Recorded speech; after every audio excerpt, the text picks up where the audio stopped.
Good morning, good evening, good afternoon, good morning to everyone, und buen dia a todos.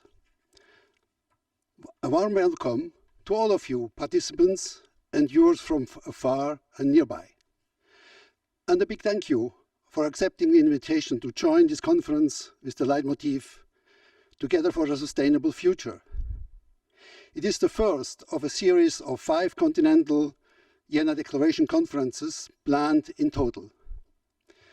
Before I introduce you to my colleagues sitting next to me, please let me point to some general aspects of today's conference. I promise it won't be very long.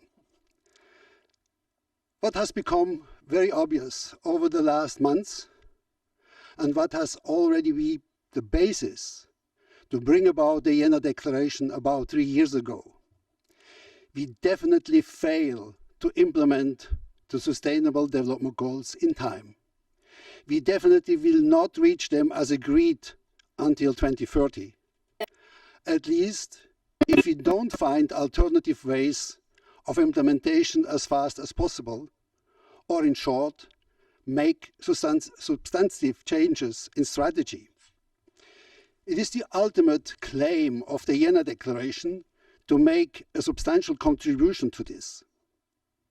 Endorsed from the very beginning by the World Academy of Science, the Club of Rome, the German Commission for UNESCO, many UNESCO chairs around the planet, and international science unions, especially from the human and social sciences.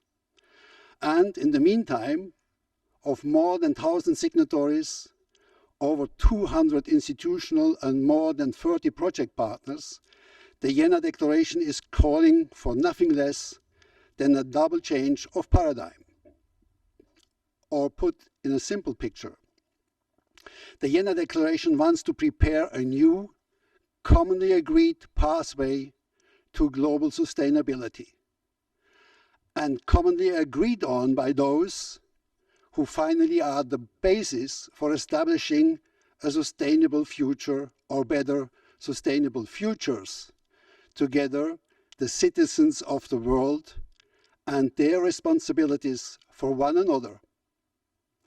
Instead of pushing citizens around the planet to follow internationally agreed governmental policies and regulations in the one-size-fits-all spirit, we need first to listen to the citizens.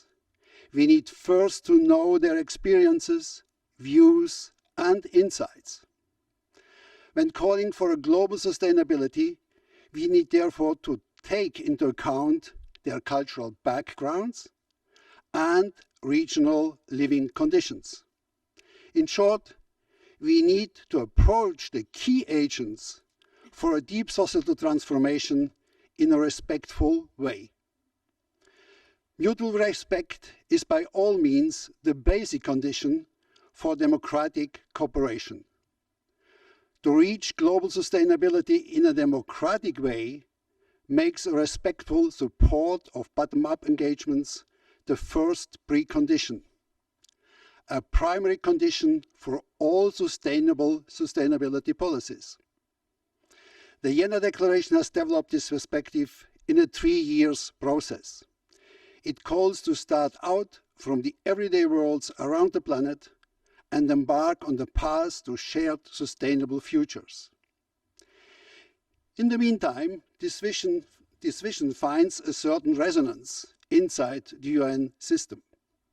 Just some months ago, led jointly by the UN Environment Programme UNEP and the International Science Council ISC, a future-oriented horizon scanning process with regional consultation was started.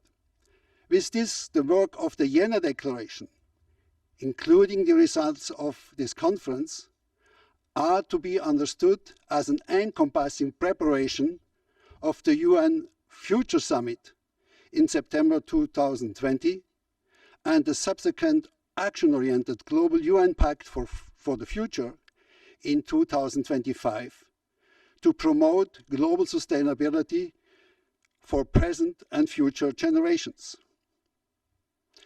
Today's conference offers a platform to make aware a cultural background and specific regional and local conditions, at different parts of the American continent. In other words, to make audible voices from the Patagonian Mapuche culture, of a women's empowerment movement in the Caribbean, of the participants in the Colombian peace-building process, of a representative of an indigenous religion and culture, an action group for clean water for all, and of what music and performing artists for sustainability from Broadway in New York have to say. All these contributions explore often hidden dimensions of sustainability in new ways. Before we start with the just mentioned contributions, please let me introduce you to the organizers and moderators of several sessions today, sitting next to me. Professor Claudia Hammerschmidt, presenting the first session, Sustainability and Wisdom Learning from the Mapuche Culture, is the chair of Romance Literacy Studies here at the Friedrich Schiller University of Jena and a strong supporter of the Jena Declaration from the very beginning.